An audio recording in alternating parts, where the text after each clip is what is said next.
Year after year in our modern digital culture, it becomes more and more apparent that there are wolves howling at the gates. And that those wolves particularly want to devour your children. There are wolves who want to train your children to believe that light is dark and dark is light, that left is right and right is left. There are wolves who want to sexualize children at younger and younger ages, that want to steal them away and convince them of all sorts of sexual follies and fantasies, to convince them that the LGBTQ plus mob is really their friend, that mom and dad are outmoded and they don't need to listen to them anymore, that they should throw off their parents' counsel and cast their cords away from them and embrace their full autonomy. There are wolves that are not just overt, though, but they're actually concealing their designs very cleverly in all sorts of media. Disney was recently in the news in Florida, objecting to what is really a very milquetoast bill anyway, this so-called Don't Say Gay bill in Florida that literally just outlawed teaching about certain sex education topics below, I think, 3rd or 6th grade. Really, we should go much farther than that bill. That bill was like not even close to enough. And yet, even to that, this huge corporation that makes its money marketing entertainment to children was absolutely livid and losing its mind. So in this day and age where screens are everywhere, where it's expected that your children will be exposed to hours of television and movies and video games and pop culture, it's essential that Christian parents know that those wolves are at the gate and know how to guard against them. In this episode of Bright Hearth, I'm joined by my wife, Lexy. As always, say hi to the people, Lexy. Hello, people. And we are talking about the living room, our final episode, Lord willing, in the living room. And we're talking about standards in entertainment. And it's important that we have an episode like this because it is important that you have entertainment and recreation in your home, right? Yeah. If you want a good culture, it's going to happen somehow. Yes. Sometimes I think people, they hear when we talk about maybe standards in education or not education, entertainment. I've written on Netflix and things like that before. And it's tended to be controversial. I think people hear that and they think that we're somehow like against fun. Where we're like, be careful not to have any fun because when you have fun, sin is crouching at the door. I know, it's so silly. And that's dumb. That's not what we're saying. We're not saying that movie night is, like the devil's playground. We're not saying that you can never watch a YouTube video with your kids before bedtime. We're not saying that you shouldn't occasionally turn on the Bluetooth speaker and have a dance party to some, bump and pop tune or something like that. But we are saying that you do need to be very stingy with your... Yeah, that's a good way to put it. With your standards. So, approaching this episode, why don't we just walk through some of our practical ways that this is hopefully going to be a very practical episode. Some very practical ways that you can be thinking through standards for entertainment and also not just the negative, but then we did talk about fun and culture. How can you establish a thick and rich culture of entertainment, of fun, of joy in the home and not be stingy with your children, but be stingy with the wolves, but not stingy with your children. So what comes to mind on those fronts, Lexy? The only standard that I can think that you've ever verbally communicated to me, and you might not even remember this, I was sitting on our counter at Grandview, and it was right after Ari was born, and you were like, we're not watching these kinds of movies anymore because I'm not okay watching things that I'm not okay with my son watching anymore. And I was like, oh, that's a really interesting way to put that. Because up until that point, I had only been thinking in terms of, well, these are adult movies and these are kid movies. Right. And you were kind of like, no. It's all going to be kid stuff now. Yeah, the standard for stuff that we would watch, and I'll give some asterisks here for sure. But I think it's a good rule of thumb. And rules of thumb are helpful in that they give you a quick test.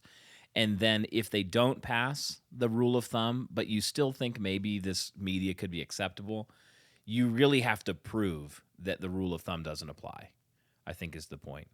So our rule of thumb really is, if we wouldn't watch it with the kids present, we won't watch it. Yeah.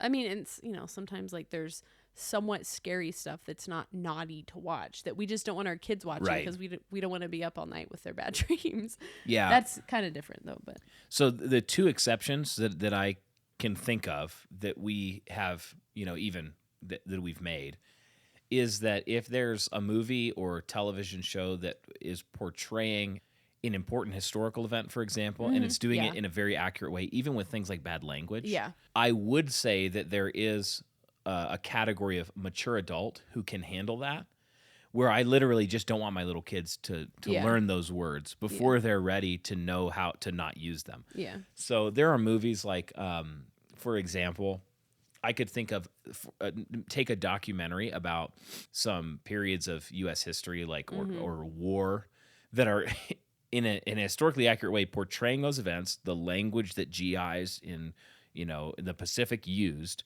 and they're not going to like airbrush it. Well, there is actually something beneficial of seeing the horror of war and seeing it, but I'm not necessarily going to expose my 3-year-old to it. So language and violence are kind of the two categories. But even that said, so take like Lord of the Rings, which the movies are kind of lame anyway, because they leave out Tom Bombadil and the Scouring of the Shire, and they basically ruin the entire denouement of the development of the hobbits. Do you want to do a quick episode on that? Nope. You don't? Okay. You can get Ben sure? or someone else to do I it actually with you. already did that with What? Hard Men podcast on the road. Oh my Meatscapades 2022. Eric and Dan and I recorded basically an entire episode on why The What Lord did of the you call Rings it? is the greatest work of fiction in the Meatscapades? Meatscapades 2022. Oh, Meatscapades. Yeah, Okay. yeah. We did basically an episode on why Lord of the Rings is the greatest work of fiction of the 20th century and why the movies were gay. So anyway, that said, after I had read the books aloud to the children, we did watch the movies. I watched the extended versions with them. Even Daphne, and Daphne's like 4, and there are orcs in the movies. But there's no sex, no sexy stuff. I think Aragorn and Arwen kiss, and I skipped it. I skipped it. Well, even the kids are like, they're not Are married. they married? And I was like, well, they are going to be the last union of the immortal and mortal kin, like Beren and Luthien. And anyway, sorry, this is not about Lord of the Rings. But I was okay watching that with even Daphne because it was the lines between good and evil were absolutely crystal clear. The orcs were bad, and you kill the orcs. And the good guys were good guys, and you wanted them to win, and you wanted them to kill the orcs. So we're okay with certain things like that. I'm also, okay with using like VidAngel, where you can watch some movies that had like a sprinkling of bad words in them, but we could completely cut them out.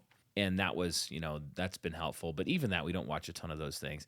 But I think it is a good rule of thumb that you should really like make it your standard that even if you and your wife are going, or you and your husband are going to watch something yourselves, and you go, oh, we wouldn't watch this with the kids present, you need to ask yourself, should we even be watching it? Yeah, no. Like the number of Christians I've heard that watch Game of Thrones, I'm like, you guys, do you know that that's pornography?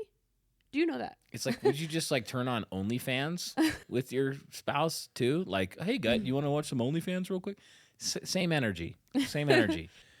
But even beyond like Game of Thrones, even beneath that, like we've been so desensitized by the sexualization of everything that I remember early in our marriage when we were working this stuff out and figuring it out, there were like TV shows that we would watch, and all of a sudden people would be like making out in them. Eventually it came to a point where like our consciences, I think, were becoming more sensitive. Yeah. In a good way. And we were finally like, why are we watching this? In fully clothed, like not porn, but just like fully, why are we watching this? This is not edifying. This doesn't help us, like, to watch these random actors make out. Like, why would we be doing that? Why would we be watching something that we would tell our kid, like, this is totally inappropriate. This is smut. You shouldn't watch this. And your sex life is probably suffering if you're watching it, just to be honest with people. I'm trying. I'm sorry. I was going to say, like, just, you know what? Just turn it off and just have your own fun. No, but really, like, I think maybe you brought this. I don't remember. Someone was talking about, like, it didn't matter if a girl used to be a 4 or a 5, because most oftentimes her future spouse never saw anybody naked. Oh, yeah. So it didn't matter. He was going to be absolutely pleased no matter what. Yeah, he was But when thrilled. you guys have this constant dribble of like The hottest people in America, biblical nakedness all the time, it's Yeah. like, okay, the wife's going to be insecure. The husband, I don't know. yeah, you desensitizing yourself. Like when So- when you live on a constant drip of sex, like digital sex, even the digital sex that's become totally normative in our culture. Yeah, that's what you're doing. I mean, we have an entertainment culture where they're taking the most beautiful, attractive people in the nation, paying them millions of dollars to act like that is normal life. And yeah, all of a sudden, nobody is content. Nobody's content with just normal human life.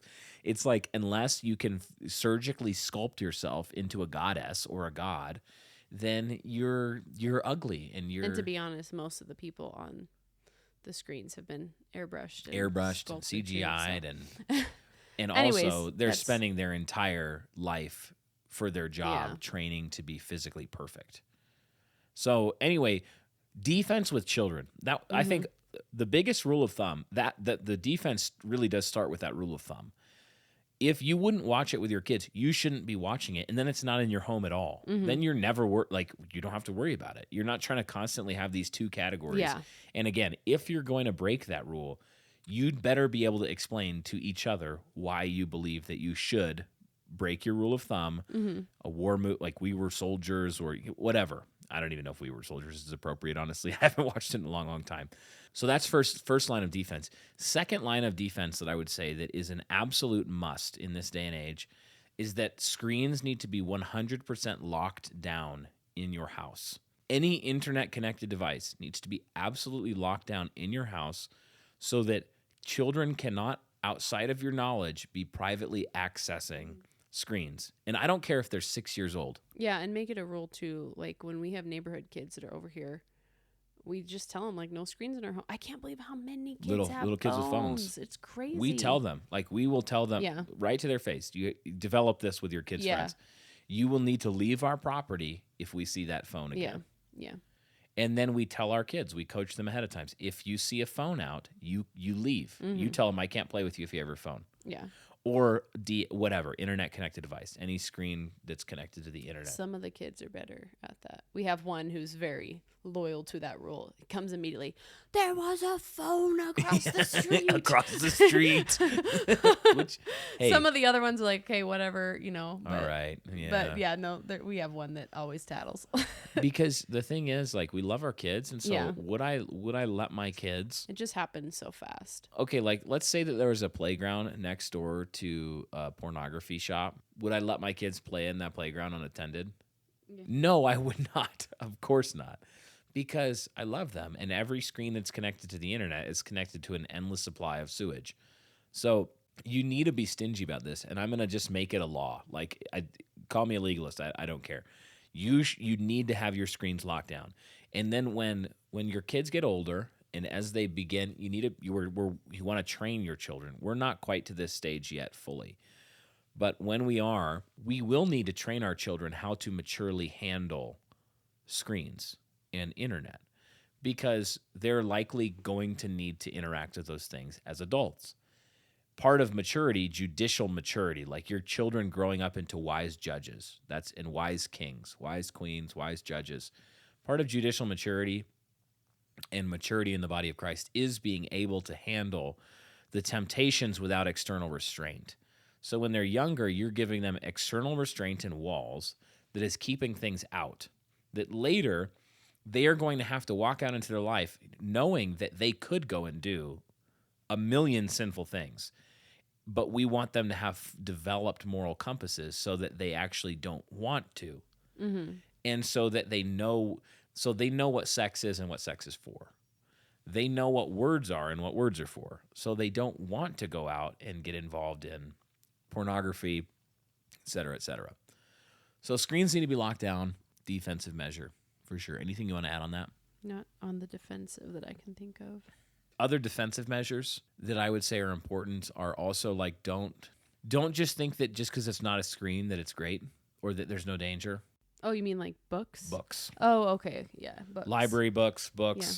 Don't just be like, oh, yeah, my 12-year-old, he's reading whatever. He's reading some Dean Koontz. Dude, I remember Dean Koontz books. It's like a sci-fi author. This is a million authors. But, reading those books by him as a teenager and just like all of a sudden turning the page and you're like in a full-blown erotica scene. And these are books that are in the library of the high school or the junior high. So you can't just be like, oh, and I'm sure I haven't read Twilight. Do you know anything about Twilight? Is there sexy stuff in there? There's sparkling vampires. I don't know. I'm so proud of us right now. I don't know. I'm so proud of us, you guys. We don't even know if Twilight and we live has, in Mormontown, USA. We don't even know. Stephanie Meyer. Is it Stephanie Meyer? She's Mormon. So. She wrote the series, I think. Anyway, just, most of you are aware of that, but you can't just be like, oh, it's not a screen, it's good. No, books can be really terrible too. So just keep your defenses up. Keep your defenses up. Another defensive measure is talking to your children. Yeah, I was going to say that as we very early started talking to the kids about like fidelity and pornography. I honestly don't remember the name of the books. We have 2 books though about it that introduce the kids to it, like what is pornography, so they understand how to recognize bad pictures.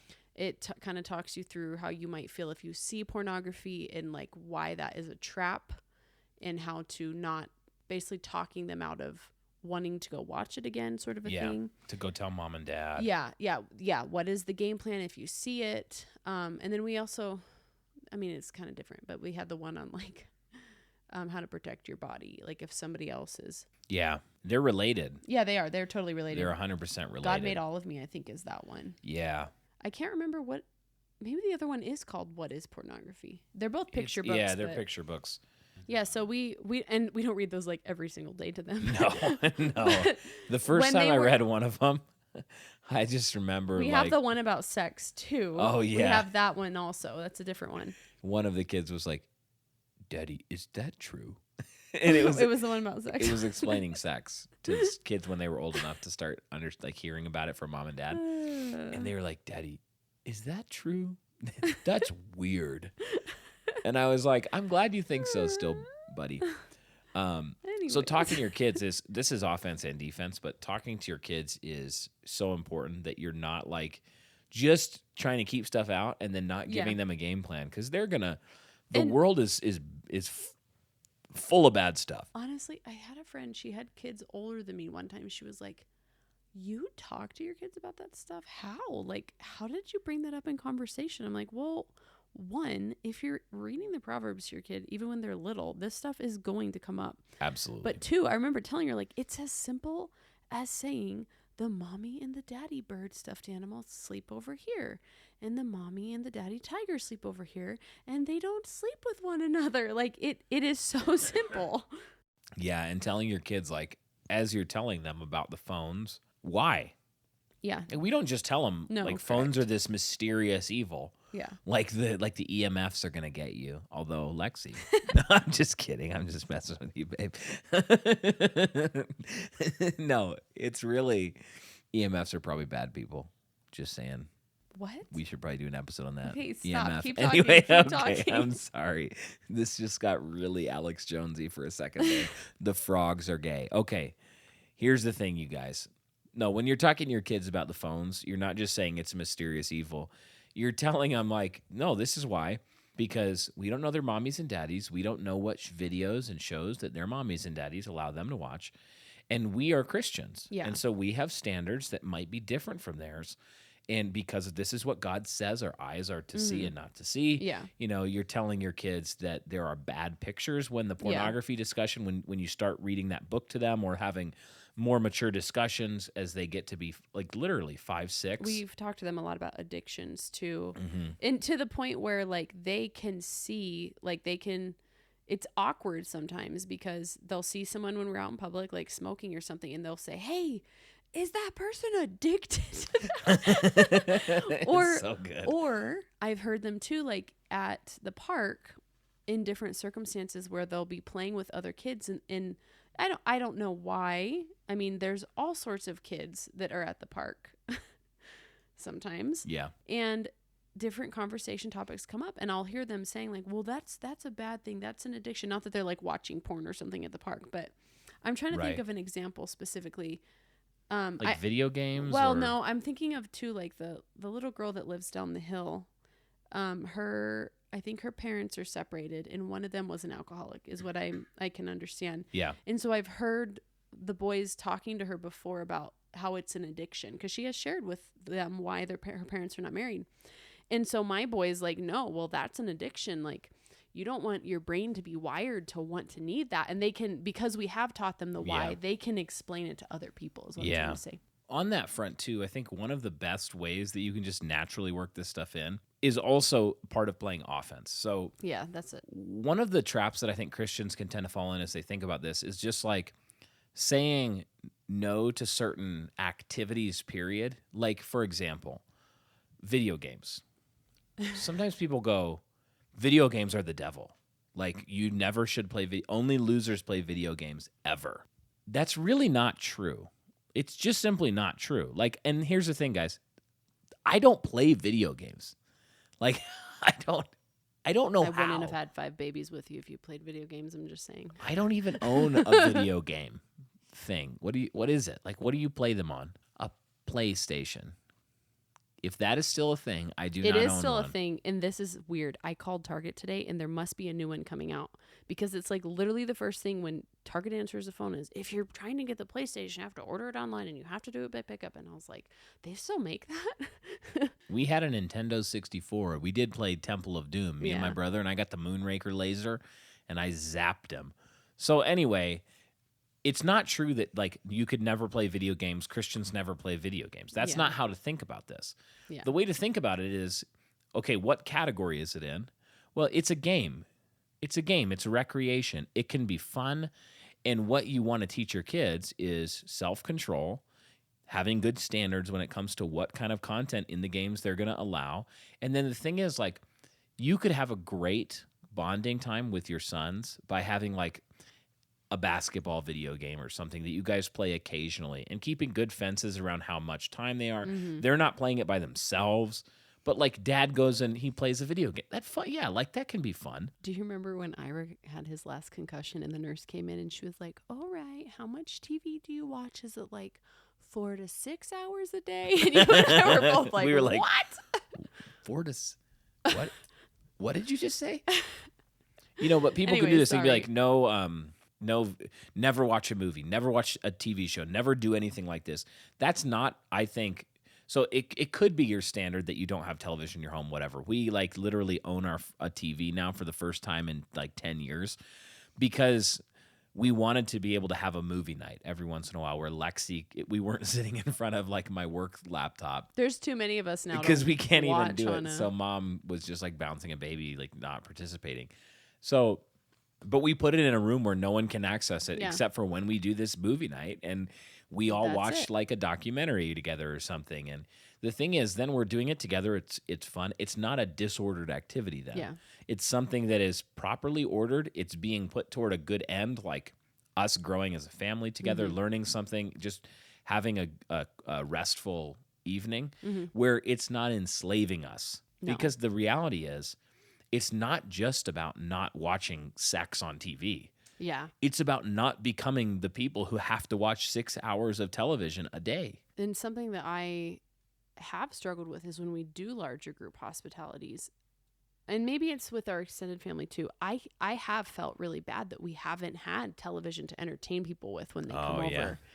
And so that, I mean, as the kids have gotten older, I remember one night, this was sometime in the last year, where I went up to feed the baby, and then I came back down and I looked over the railing, and we had a mixed group of different ages because we do try to invite all ages over.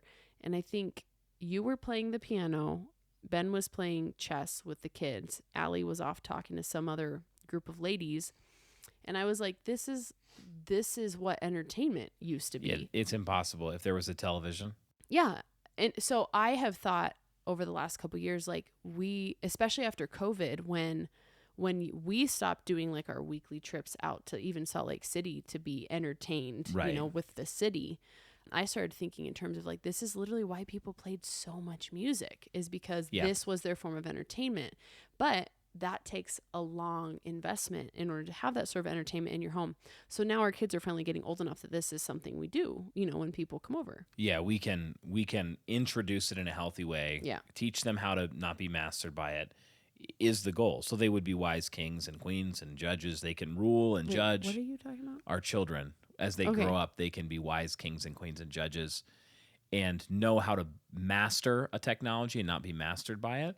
So it is okay to introduce it and actually say, let's establish a healthy family culture around how we deal with television or how we deal with something like that. And that's what I mean is I just think like having alternative hobbies that are interesting is what is a good way to do that.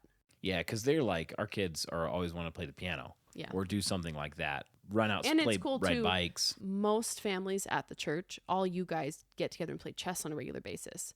So that's really cool that a lot of the little boys, when they all get together, they want to get together and play chess. One of them beat me at chess at the park. Like I'm haunted by it. So it's kind of fun to set up, and part of that is the way we do our men's and women's ministry. They are all, we do as a church, we do a lot of hobbies together. And so it's really normal for us to, invite over a family, and I'll be teaching them to can, and you guys will be going off and doing something else. And it's just fun. We don't have to rely on television to entertain us. We're making our own. We're making culture. Yeah, exactly. One of the things that I think people fall into a ditch with, that thinking of like a video game is always sin or we can never do this, is that you actually you're teaching people, instead of becoming wise judges and kings and queens, you're teaching them to basically deal with any possible temptation by just total avoidance, instead of like actually having mastery of the subject.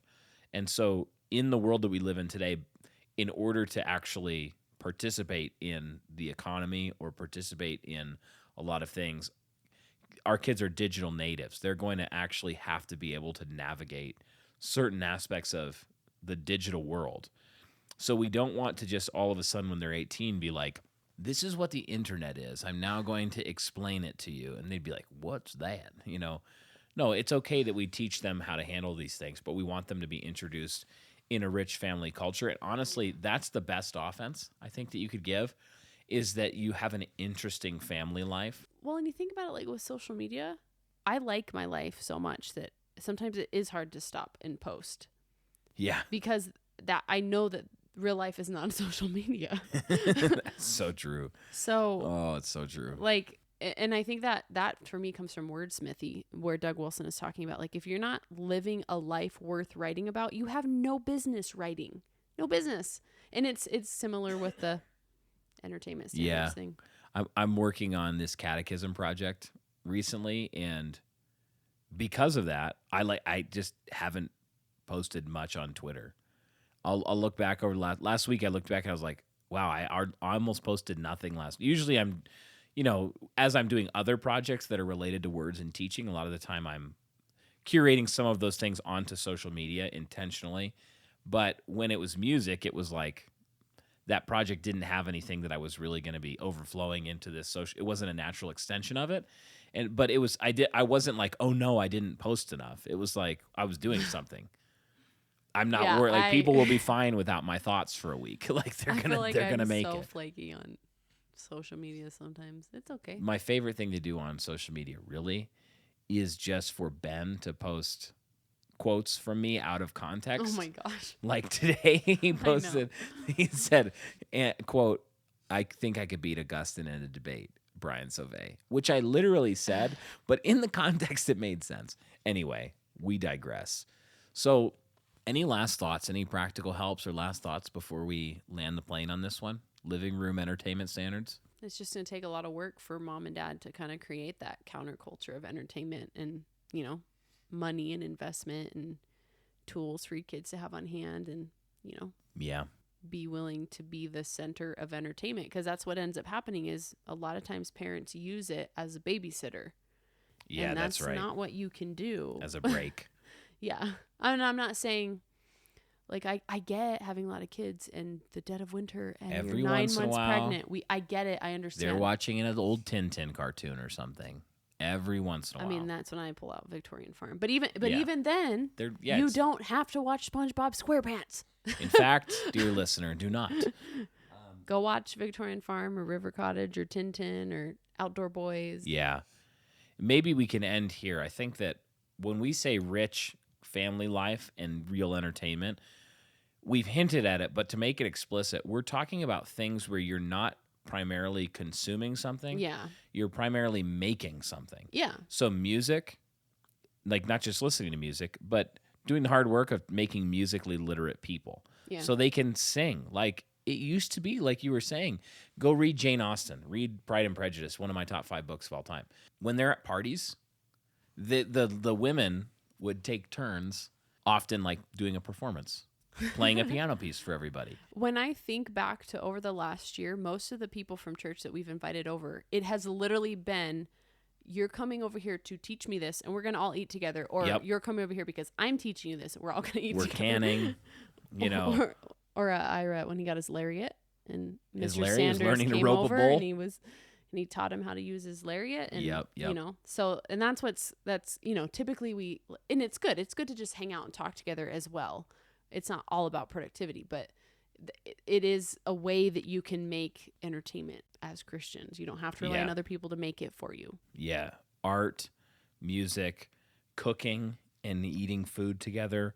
Like the pretty much the main male only hangout I do is a night where a couple of us drink scotch. We like to, compare tasting notes and learn about different scotches and how they're made and where they come from and what makes them unique and peated and non-peated. And we don't get together and like watch movies. We talk about some craft that some master artisan made and put 30 years into making this scotch or 20 years into making this scotch. And it's the product of a master. Mm-hmm. Or, you're doing craft night with ladies, or you're doing the night where they're learning. We're doing psalm sing together. We're doing... Amelia's putting together a flower arranging class for the fall, for the early fall. Oh, that's awesome. Our local farmer's going to teach us. We're doing like getting together, and there's livestock in the church. So people are going over to someone's house and learning how to shear sheep. A soil class. Soil class. We're doing... and by the way, this is the only men's and women's ministry we do, by the way. Yeah, we don't do like Bible studies for men's and women's We're ministry. all reading through the Bible together. Because everybody's reading the Bible and we're all doing that. Yeah, this is it. We're like doing real culture stuff together. Yeah, so, it's cool. Words, books are another thing that you don't just passively, you're engaging with them. So like reading aloud is a great family culture activity. That's true. That's a good point. I mean, literally, we haven't really done this so much. A few times I've read poems for the family. I need to do it more, but I did that more with homeschool stuff. And it does, I read a lot and of we do it poetry, in school. But even as a family, like get some Gerard Manley Hopkins poems and I am read them out reading loud. an amazing poetry book right now. I don't think you know that I'm doing this. It's Wait, I know which one it is. Do you know what it is? That doctor. See Spot Run, Dr. Seuss. No. I'm just kidding. No. I'm trolling her. What is it? It's you know how they have that one book that's like the Bible in a Year Bible? No. Okay. Anyways, it's poetry in a year. 365 poems, 1 poem per day. Oh, but that's it's cool. all by Christian poets. And that's it's cool. really, really, really good. And with just a little excerpt kind of explaining what the poem is about, and then like a verse that that poem is directly tied to. Ooh. I've just been richly, like, now I know which Christian poets throughout history I actually like and why I like them. And so it's that's cool. Good. It's like been the Daily really, Poem really good. podcast. Yeah, kind of. Yes. But in a book. And I do like the Daily Poem also. Yeah. So when you're thinking about entertainment and media, don't just think about thou shalt not. Is kind of a big point we're trying to make. You really need to be thinking about how can we build an enjoyable, rich culture that people don't want to escape from in like continual consuming. Yeah. And that's almost always going to be doing, creating, getting outside, hiking. I mean, not just artsy or intellectual stuff. Mm-hmm. Getting outside, climbing trees, building something together, bike rides. And we're about to head into summertime. Yeah. And I'm kind of terrified, to be honest, because I always homeschool through summer. But because the kids are in school now, I'm not doing that. They're just going to be off. And so there's a lot of them now. They whittle. Literally, we got them whittling knives. But Like, you I just am get creative. actively, I'm putting together a list. I'm gathering materials. I'm buying new art supplies. Yeah. I'm making a plan for day trips that we're going on. Like, I am determined that we're not going to end up in front of the television when it's 115 degrees out. We're just Yep. not going to. Because it's At least not every day. consuming is what you fall into when you're not prepared. Yep. Because consuming is easy. It's like that little, you put the coin in that like whirly thing at the mall and it spins around and it like rides on its edge around and around and it gets faster at the bottom and then it goes in the funnel into the thing, Mm-hmm. Do you know those small things? Yes. Like watching something on television is the hole at the bottom of that funnel and you are the penny. If you just let go of things, like this is a weird metaphor. You're going to end up watching. Okay, this is a weird metaphor. With that, dear listener, we do thank you for listening and joining us for this episode of Bright Hearth. We want to thank all of our patrons at patreon.com/brighthearth for supporting this show, helping us pay for all of the costs that go into making it, including our sound editing, which is done by Ray. We want to thank Ray for helping out each week with this and doing a good job of that. He also mixes the King's Hall podcast with Dan and Eric and I, which you should check out if you haven't already. But we really are thankful for patrons there. If you want to jump on and become a patron, we do a special show each week just for patrons. It's up there on Patreon. You can get access to all of them if you join, all of the back episodes, as well as the one today on the release day. And also we send out some fun rewards. We have like a Feed the Patriarchy mug for certain tiers of patrons there. And honestly, we just couldn't put in the resources, including the time, to make this show without support from the patrons there. So thank you, and thanks for listening. Thanks for reviewing this. We've been blown away by over hundreds of reviews so far. So thank you, everybody who's left us a review. If you haven't already, leave us a 5-star review. If you think it's 5 stars, If you don't think it's 5 stars, just don't leave a review. It's kind of like if you don't have anything nice to say, send us an email. So thanks for listening in, and we'll catch you next time on Bright Hearth.